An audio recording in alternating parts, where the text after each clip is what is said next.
Rais wa Marekani Donald Trump na makamu wake JD Vance na maofisa kadhaa wa serikali wamenusurika shambulio baada ya milio ya risasi kusikika nje ya ukumbi waliohudhuria hafla mjini Washington usiku wa kuamkia hii leo. Katika shambulio hilo, viongozi hao walinusurika huku afisa mmoja wa usalama akijeruhiwa katika shambulizi hilo.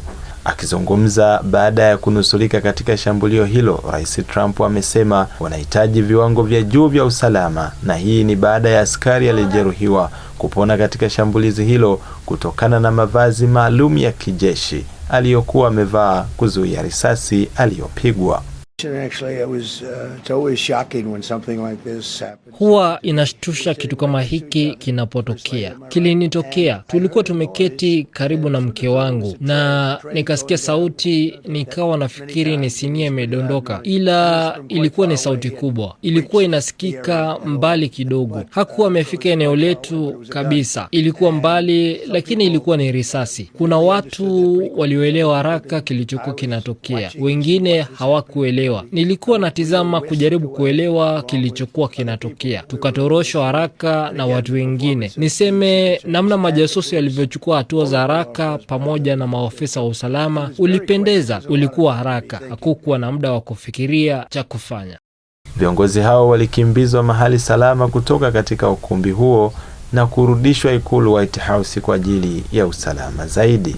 Mshukiwa wa tukio hilo alikamatwa na vikosi vya usalama vya nchi hiyo na kueleza kuwa uchunguzi bado unaendelea ili kubaini chanzo cha tukio hilo.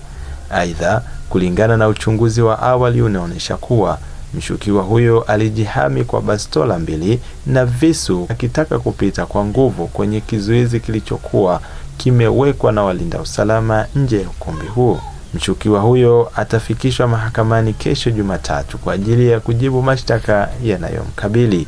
Rais wa Marekani Donald Trump ndiye aliyekuwa akizungumza na wanahabari wakati milio ya risasi ilivyoanza kusikika nje ya ukumbi huo, jambo lililopelekea kusitisha kwa mazungumzo yake, huku maafisa usalama wakichukua hatua za haraka zaidi kuwanusuru viongozi hao.